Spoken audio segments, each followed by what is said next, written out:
um dia que teve a Reforma Protestante.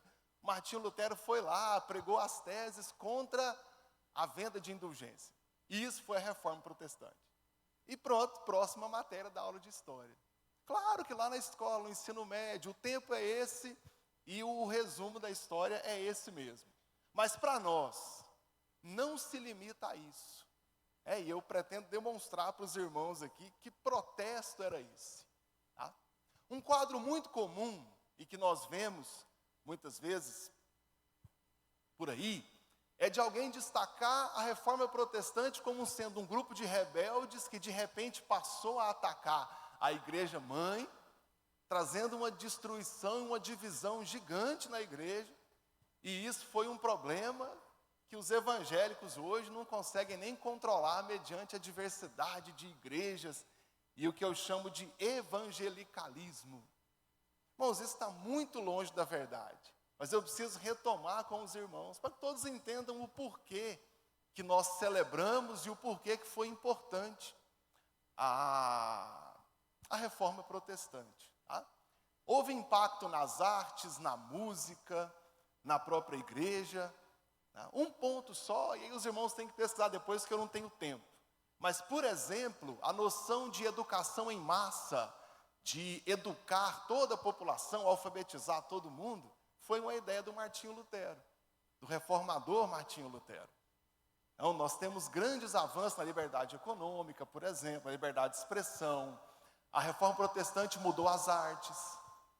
Antes se falava em arte sacra, em pintar apenas quadros de santos e coisas narrativas da igreja. Depois da Reforma, os artistas começaram a pintar a natureza. Justamente porque celebrar a natureza é celebrar a criação de Deus, e entendido como uma forma de adoração, e não especificamente a arte sacra. E a grande crítica então o Martinho Lutero foi lá para dividir a igreja, e ele pregou as teses na porta da igreja como um ato de protesto. Primeiro ponto, não foi um ato de protesto. Tá?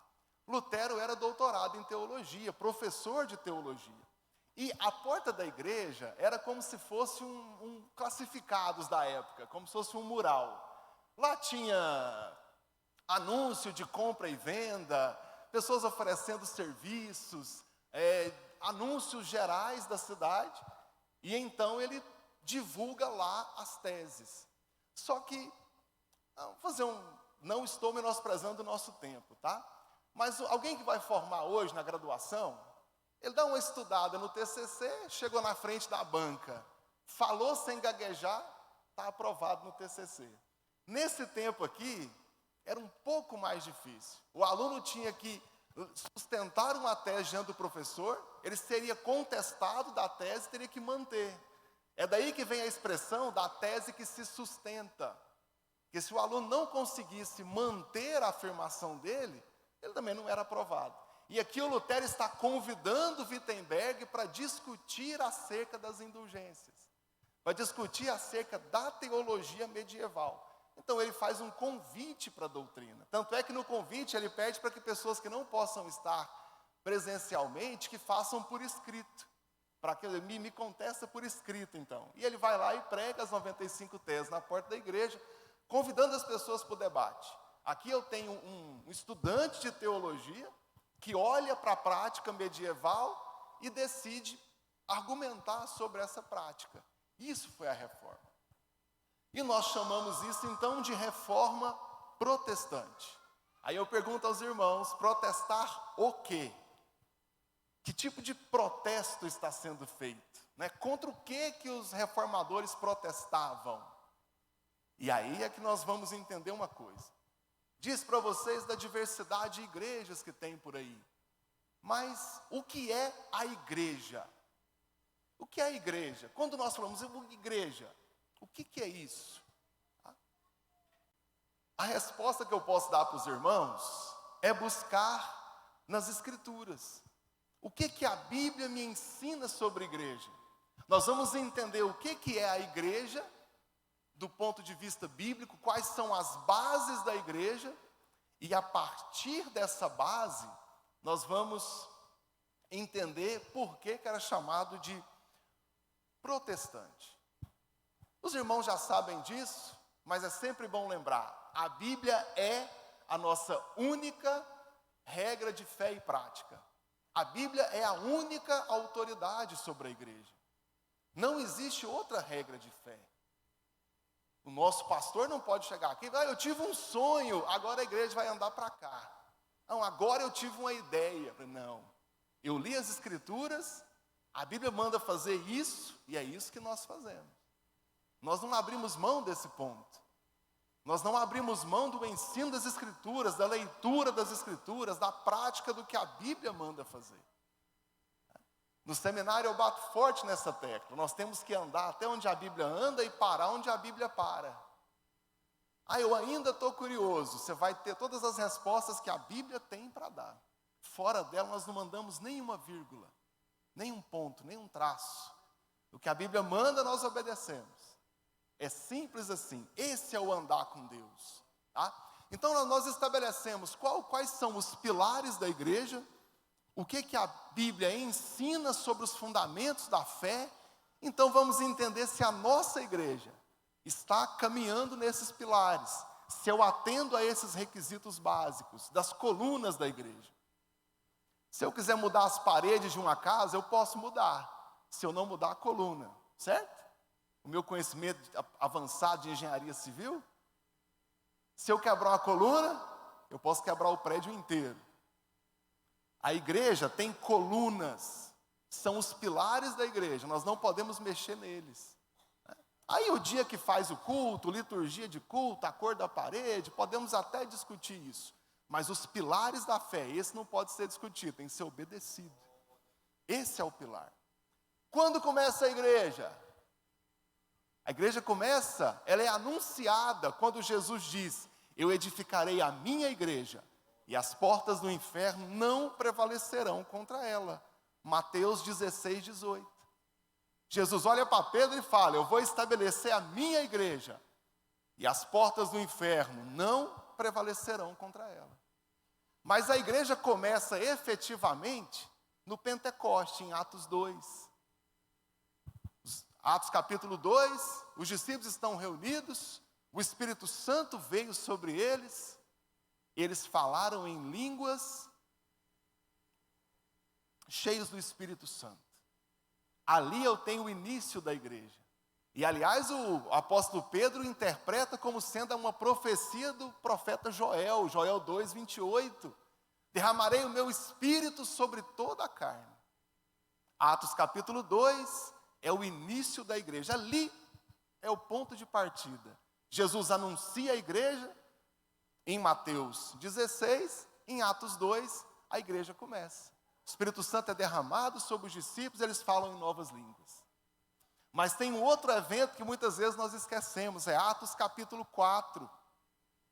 O Espírito Santo vem sobre os discípulos e eles pregam com ousadia a palavra de Deus. Eu tenho duas grandes manifestações do Espírito Santo. Uma qualifica a falar em línguas e na outra, em pregar com ousadia a palavra de Deus.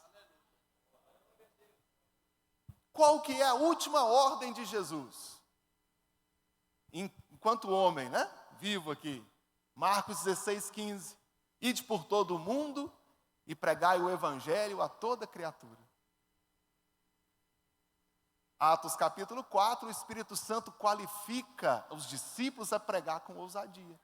E aí todo mundo cumpre a mensagem e sai pregando.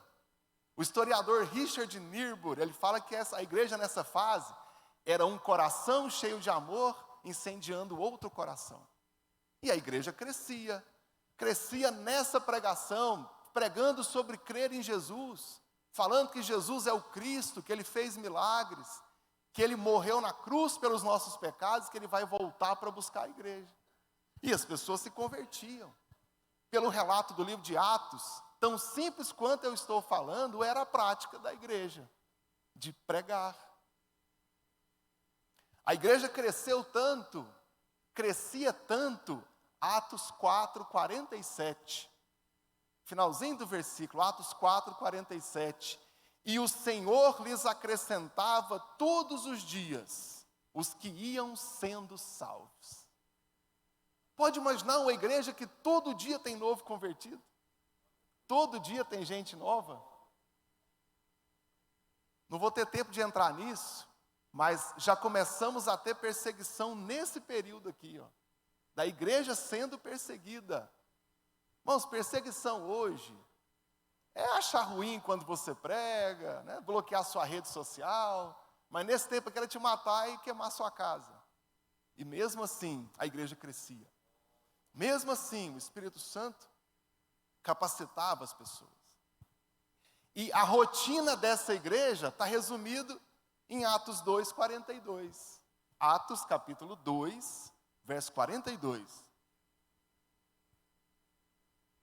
E eles se dedicavam ao ensino dos apóstolos e à comunhão, ao partir do pão e às orações.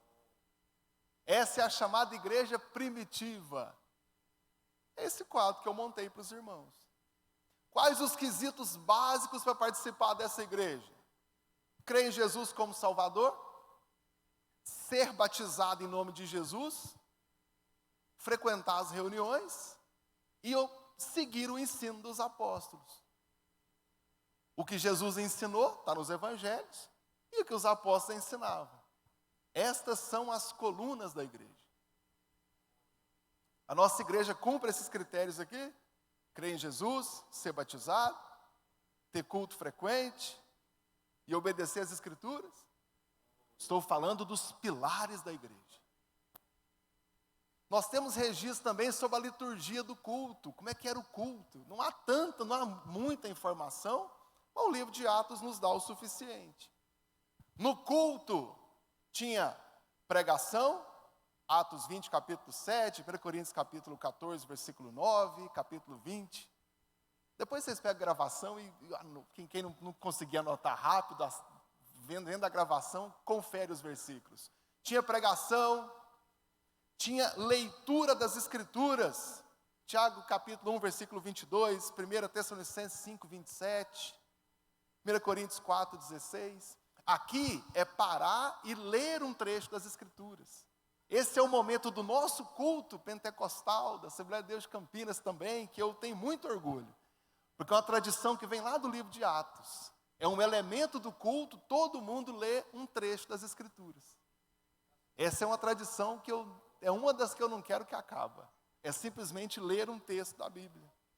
O culto tinha oração, 1 Coríntios 14, 14 ao 16. Tinha cânticos e hinos. Tinha os sacramentos, batismo e a ceia, e tinha oferta. 1 Coríntios 16, verso 1 e 2. A base da igreja do livro de Atos. Vou resumir, vou ler de novo. Pregação, leitura da Bíblia, oração, cântico, batismo e ceia e oferta. Aí eu pergunto de novo para os irmãos, a nossa igreja atende a esse esquisito livro de Atos? Fazemos tudo isso aqui? Essa é a base da igreja. Isso é o que eu preciso fazer para seguir os passos dos irmãos lá, chamado período apostólico. O apóstolo João morre no ano 100 depois de Cristo.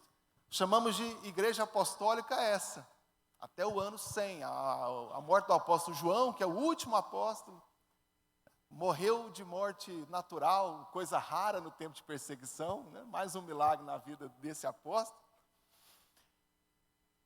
O pilar da igreja é essa. A igreja vivia sob a autoridade de Jesus e o poder do Espírito Santo. A autoridade que a igreja tem, né? Mas eu falo tinha porque estou falando do livro de Atos. Ela veio da autoridade de Jesus no poder do Espírito Santo. O padrão de comportamento de Jesus, de humildade, de obediência a Deus, era o padrão que os irmãos tinham que seguir. A base de fé da igreja é crer unicamente em Jesus e crer na salvação através do sacrifício dele na cruz. Você crê em Jesus? Creio. Você crê que será salvo através do sacrifício de Jesus? Que o sacrifício de Jesus na cruz perdoou os seus pecados? Creio. Parabéns. Você faz parte da igreja do Senhor Jesus. Não tem que pagar nada, não tem que preencher formulário nenhum, não tem nada, tem que crer em Jesus. A base da igreja é essa. A base doutrinária da igreja são as Sagradas Escrituras. No ensino dos apóstolos, na comunhão, partir do pão, nas orações. O ensino dos apóstolos é o que está na Bíblia, é o que nós lemos nas Escrituras. Os crentes primitivos eram consolidados, fortificados no ensino das Escrituras. Não tinha palestra motivacional, não tinha nada disso. Tinha pregação das Escrituras. Tinha perseguição? Tinha pregação das Escrituras. E a igreja primitiva tinha como regra de conduta cuidar dos pobres, cuidar dos demais irmãos. Eu esqueci o nome do rei, tentando lembrar aqui, mas vocês ficam me olhando, eu fico ansioso e não lembro. Mas tem um imperador, um desses 11 imperadores que perseguiu duramente a igreja, ele teve dificuldade de encontrar os cristãos para perseguir, né, para tentar matar. E tem uma hora em que ele fala: malditos cristãos, eles cuidam dos pobres deles e dos nossos. Essa frase é o seguinte: para poder achar os cristãos, tinha que ter a delação, né? Só que o cristão cuidava até do não cristão. Então, quando o soldado romano vinha para investigar que era cristão, ninguém entregava. Não, o cara me ajudou, eu estava com um problema, me deu. E o rei tinha dificuldade em identificar os cristãos, que ninguém queria delatar. Aí ele reclama: malditos cristãos, eles cuidam dos pobres deles e dos nossos. É coisa difícil, né? Diocleciano, o pastor Samuel me deu a cola aqui, obrigado, meu professor. Diocleciano, alguém tem esse nome aqui? Só para eu saber. Diocleciano, então tá bom. Queridos irmãos, tudo que eu falei até agora é a base, é o resumo do que nós chamamos de igreja primitiva.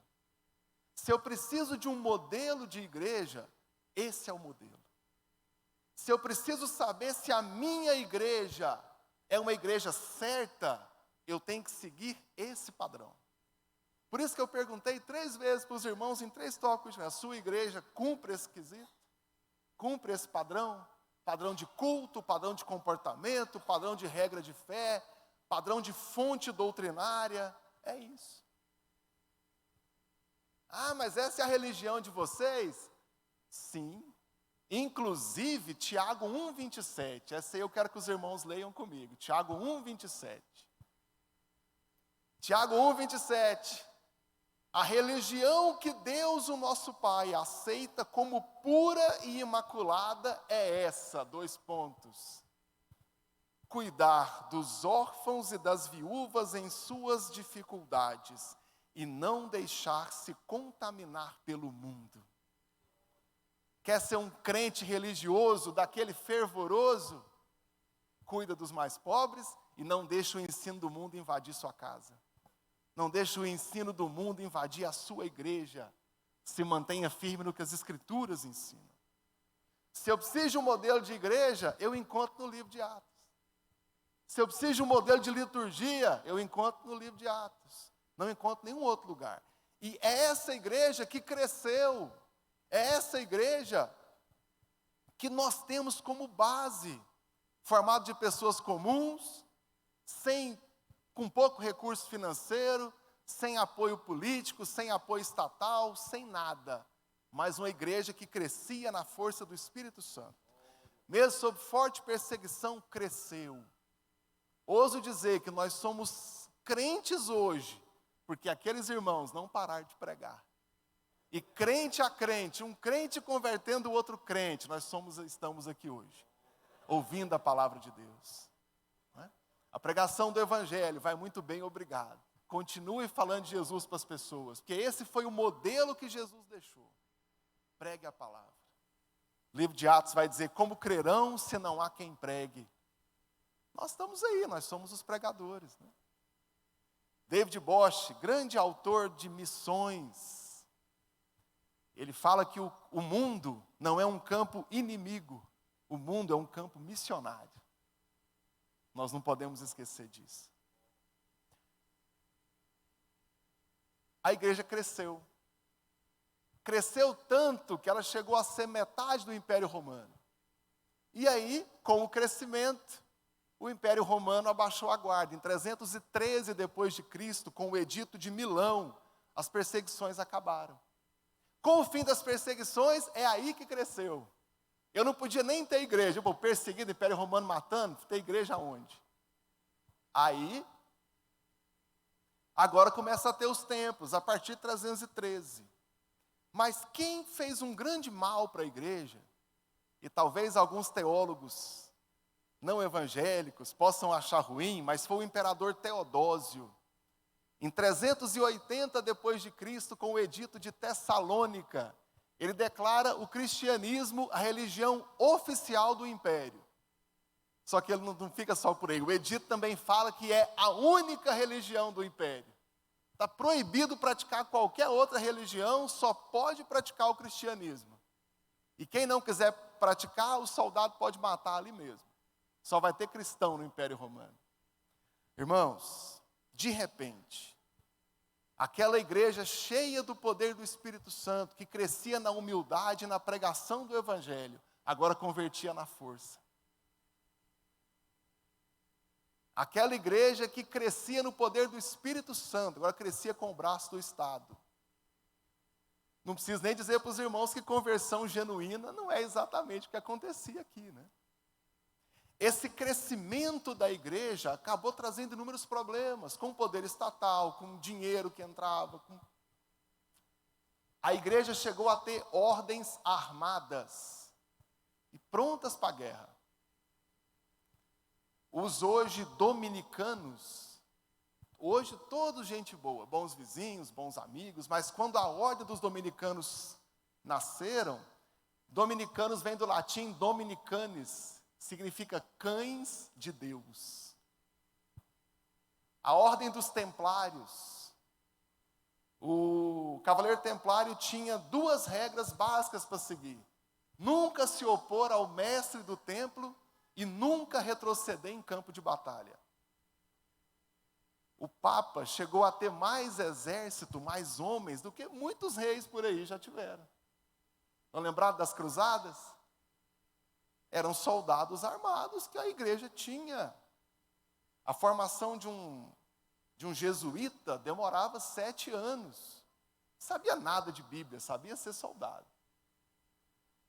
Não fica por aí, não. A teologia medieval lentamente trouxe grandes problemas. Tá? Em 767, foi legalizada no Concílio de Nicéia II a veneração de imagens. Algo que era didático. Vou fazer um desenho para que a gente possa ensinar para as pessoas o cristianismo. Agora eu passo a venerar essas imagens com autorização da igreja.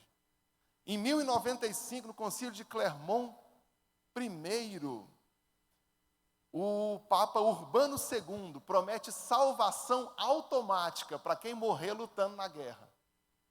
Quem morrer lutando na cruzada, já vai direto para o céu. Como eu fiquei pensando, com tanto de pecado que eu tenho, eu tinha que ir 2 vezes. Posso morrer por isso. Tá? Primeiro Concílio de Lyon, 1245 depois de Cristo. O Papa prometeu perdão de pecados para quem desse dinheiro para financiar as cruzadas. Gente, isso é história, tá? Podem pesquisar por aí que vocês vão encontrar. Sabe a simonia, que é o pecado de venda de objetos sagrados? O negócio era tão feio, Martinho Lutero chegou a dizer que se juntasse todos os cravos da cruz, daria para ferrar todos os cavalos da Alemanha. Era a ideia do Lutero, né? Talvez um exagero, mas talvez não seja literal, mas para os irmãos entenderem o que é.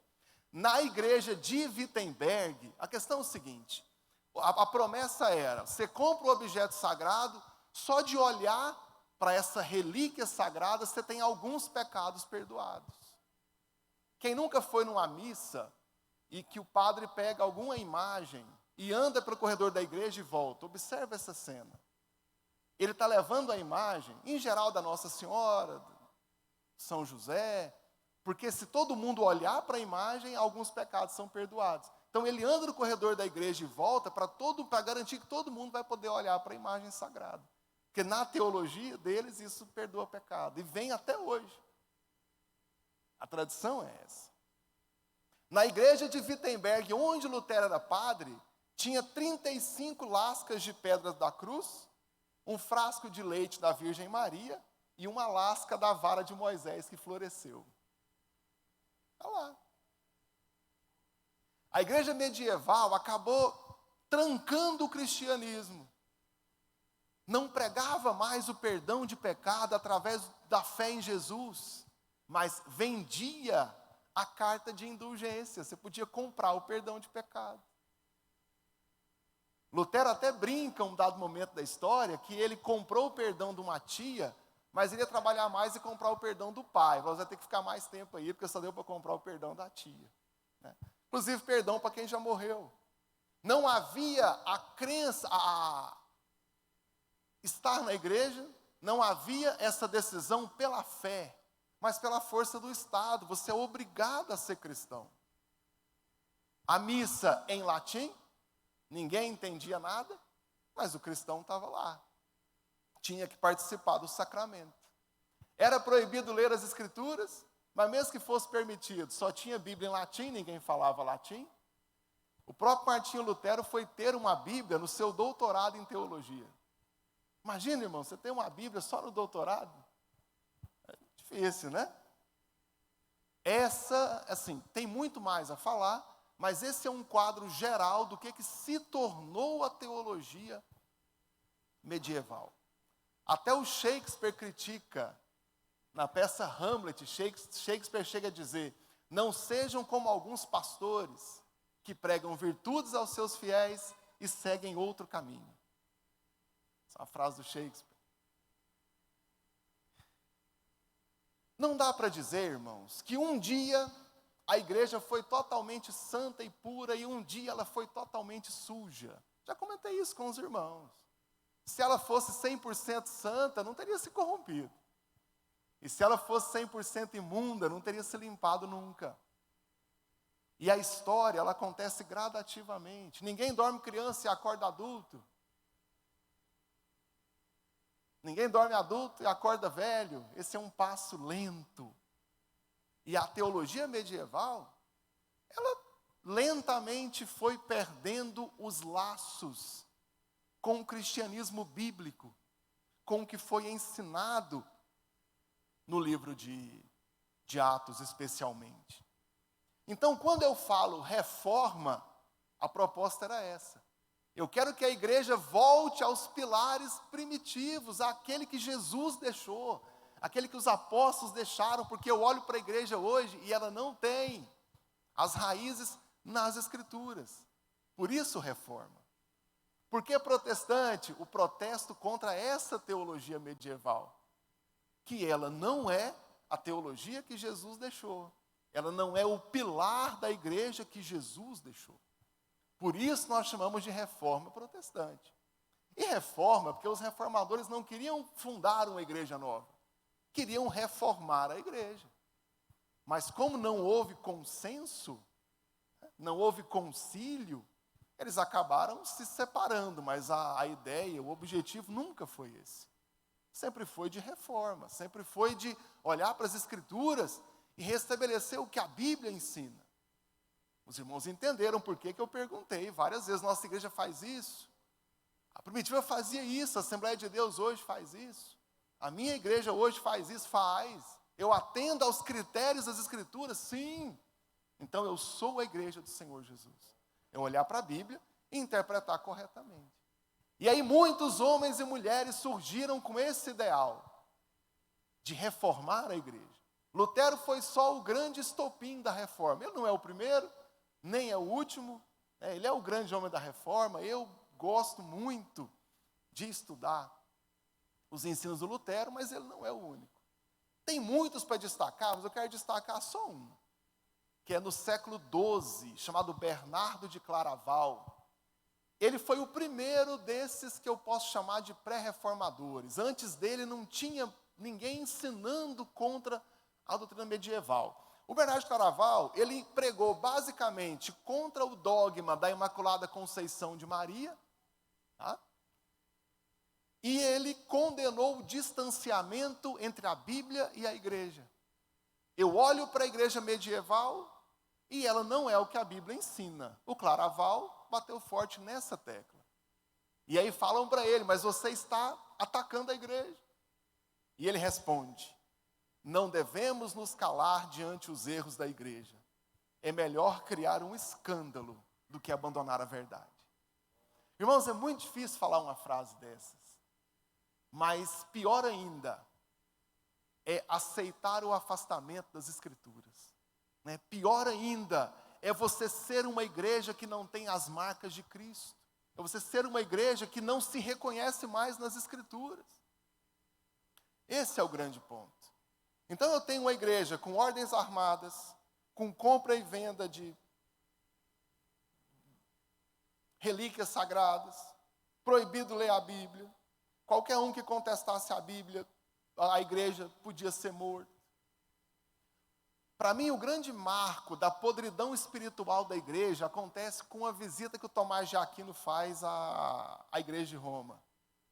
O Papa chama o Tomás de Aquino, né, apresentando lá o que hoje é o Vaticano, né, a igreja, fala, olha Tomás, nós não precisamos dizer como os apóstolos disseram, não temos prata nem ouro. E o Tomás de Aquino responde, mas também não pode dizer ao paralítico, levanta e anda.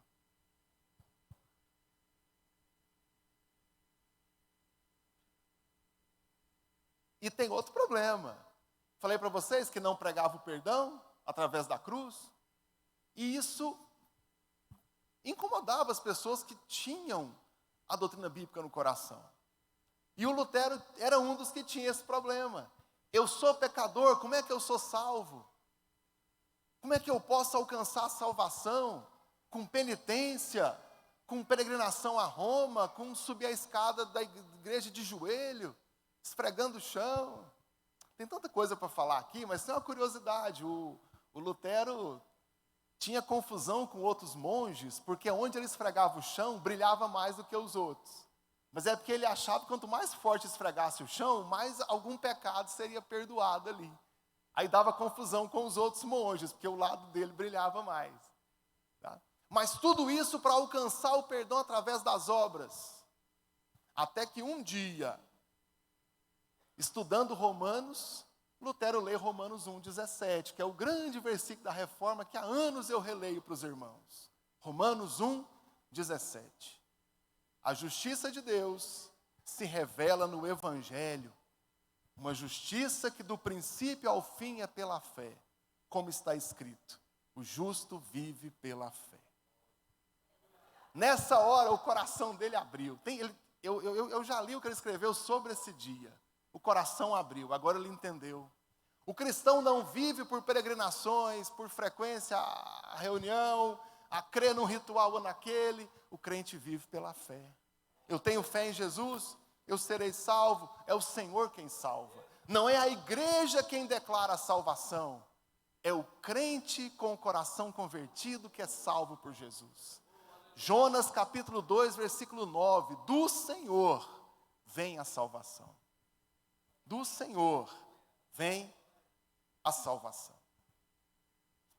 Eu separei algumas das teses aqui, que eu acho que pode ser mais didático para os irmãos. Mas, pesquisa no meu site aí, Café e Teologia, 95 teses, vocês vão achar. Café e Teologia, 95 teses, vocês vão me achar. E tem lá todas em português, bonitinho, tá? Não estão em latim, como Lutero divulgou inicialmente. Você pode ler essas teses. Tese número 1. Dizendo o nosso Senhor e Mestre Jesus Cristo, arrependei-vos. Não quer Ele que a vida dos crentes na terra seja de constante arrependimento? A igreja dizia, você tem que dar oferta para ter o pecado perdoado. Você tem que comprar uma relíquia sagrada para ter o pecado perdoado. Aí ele vai dizer, peraí, mas Jesus disse, Mateus capítulo 4, versículo 7, para arrepender. Esse arrependimento tem que ser diário, contínuo, constante. A vida do crente é de humildade com Deus, reconhecendo que é pecador e se arrependendo aos pés do Senhor. Sempre que você lembrar que é pecador, pede perdão a Deus. Me perdoa, Deus.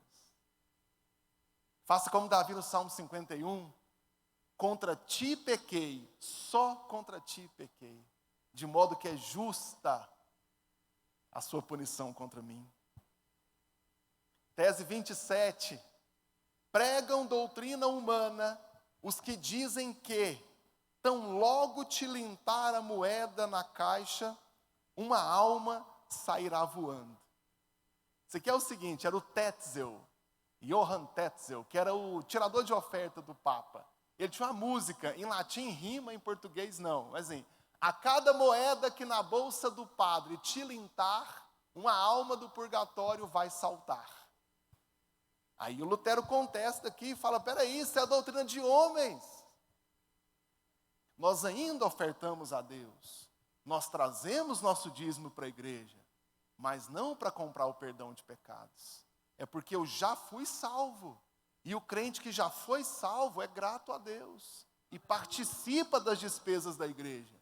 Mas não para comprar. Mas porque eu sou o crente, eu faço isso. Tá bom? Nossa salvação está em Jesus. Mas o que o crente faz? Já comentei sobre isso aqui em outras ocasiões, né? Você crê em Jesus? Sim. E agora, o que eu faço? Agora segue as Escrituras.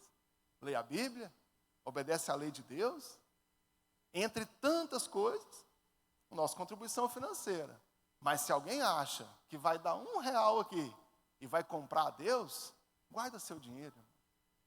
Vai gastar inutilmente aqui. Deus não vai receber nos céus, não serve para nada. Mas se você tem o coração convertido, faça. Está nas Escrituras, inclusive no culto lá do livro de Atos. Tese 54, essa é linda. Ofende-se a palavra de Deus quando em um mesmo sermão se dedica tanto quanto ou mais tempo às indulgências do que à pregação da palavra de Deus.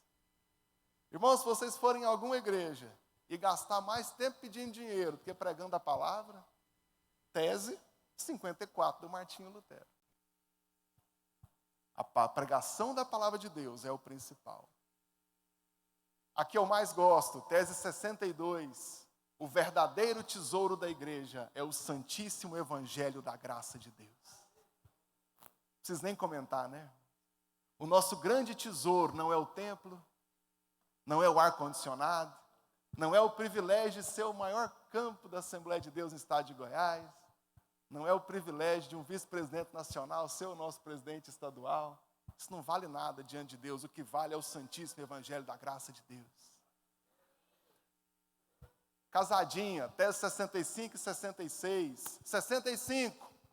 Os tesouros do evangelho são as redes que outrora se pescavam homens. Tese 66. As indulgências são as redes em que hoje se pesca a riqueza dos homens. Tese 80. Terão que prestar contas os sacerdotes e teólogos, e eu caio nas duas aqui, olha. Terão que prestar contas a Deus os sacerdotes e teólogos que permitem que controvérsias assim sejam difundidas entre o povo. Não é só nosso dever conhecer as Escrituras, mas ensinar aos demais. Fazer com que a igreja conheça a palavra de Deus e siga as Escrituras. Ela é o caminho da salvação. Para finalizar, penúltima tese, 94 e 95, desculpa, as duas últimas. Vou fazer um recorte aqui, mas vocês podem ler na íntegra, só pesquisar que acha, muito fácil achar as 95 teses. Tese 94, deve-se exortar os cristãos que se esforcem por seguir a Cristo. Na 95, e assim esperem entrar no reino dos céus. Vou ler de novo. Deve-se exortar aos cristãos que se esforcem para seguir a Cristo e assim esperem entrar no reino dos céus. Nós entramos no céu quando nós seguimos a Cristo. O nosso relacionamento com Deus é a chave para todas as coisas espirituais. Irmãos, como vocês podem ver, a reforma não foi um simples ato de protesto contra um ou outro problema. Ela foi a restauração do cristianismo bíblico. Ela foi um convite para que a igreja começasse a servir a Deus pelo motivo correto. Para que os irmãos passassem a olhar para as Escrituras Sagradas e ter nela um manual de vida. Reconheceu que a igreja é o povo, somos nós, a igreja do Senhor Jesus. não as instalações. De que a autoridade que todo cristão tem é aquele que as Escrituras dão. A Reforma Protestante restabeleceu bases da igreja, trazendo a igreja de volta aos pilares da fé, como nós estudamos aqui. Eu demonstrei para os irmãos no livro de Atos. Estou falando do alicerce da nossa fé, e esse não pode ser perdido. Quando todos os anos nós celebramos a Reforma Protestante, nós lembramos sobre isso. Eu não quero só cantar o Castelo Forte aqui, não quero ler Romanos 1,17, não quero fazer uma faixa Reforma Protestante. Eu quero que os irmãos entendam a importância de viver esse cristianismo raiz, vamos falar assim, estamos na moda do raiz e Nutella. Viver o cristianismo raiz, viver o que a igreja primitiva foi, porque essa foi a que Jesus deixou. Essa do livro de Atos. E ele começa e termina na fé no Senhor Jesus. Nosso papel é continuar crendo nas Escrituras, na salvação pela fé, não abandonar o ensino das Escrituras. E como nós lemos em Tiago 1,27, não deixar se contaminar pelo mundo e continuar vivendo a palavra de Deus. Irmãos, nós temos uma igreja muito boa. E aqui eu sou suspeito a falar da minha própria igreja. Mas quando eu olho para os padrões cristãos que há no livro de Atos, eu encontro todos aqui na Assembleia de Deus. Aliás, uma igreja que sobreviveu ao teste mais dolorido de todos, o do tempo. Só a Assembleia de Deus tem mais de 100 anos. Acho que já deu para provar que ela é boa. Tem tanto modelo de igreja por aí. Mas o nosso atende aos critérios bíblicos. Aqui nós pregamos as Escrituras. Eu acho que os irmãos podem valorizar isso e se apegar ao ensino das Escrituras. Sendo um cristão genuíno. Quem é esse? O cristão que vive pela fé. Cristão que olha para as Escrituras tem orgulho das Sagradas Escrituras e não abandona ao Senhor Jesus, nem a fé no coração, nem os pilares bíblicos. Glória a Deus por isso. Os irmãos podem orar comigo, agradecendo a Deus por nos dar essa igreja para fazermos parte dela, por nos dar essa igreja para podermos celebrar o Senhor aqui. A igreja Corpo de Cristo, que nós fazemos parte dela e seremos salvos. E essa igreja, Assembleia de Deus, igreja instituição, mas que aqui nós estamos servindo a Cristo, conforme a Bíblia ensina. Meu Deus, nos ensina a sermos esse cristão verdadeiro, que conhece os pilares da sua palavra, que não abandona a fé no Senhor, que vive pela fé, que crê na sua palavra, que tem prazer na leitura das Sagradas Escrituras. Meu Deus, muito obrigado por isso, por essa igreja, pelo seu Espírito Santo que nos aviva e que fala conosco todo o tempo. Meu Deus, muito obrigado pela sua palavra, pela sua santa doutrina. Enche os nossos corações do Senhor e da sua presença. Em nome de Jesus. Amém. Obrigado, irmãos, por terem me ouvido. Deus abençoe a todos. Obrigado, bispo Hilton. Glória a Deus. Amém. Ainda em pé, irmão.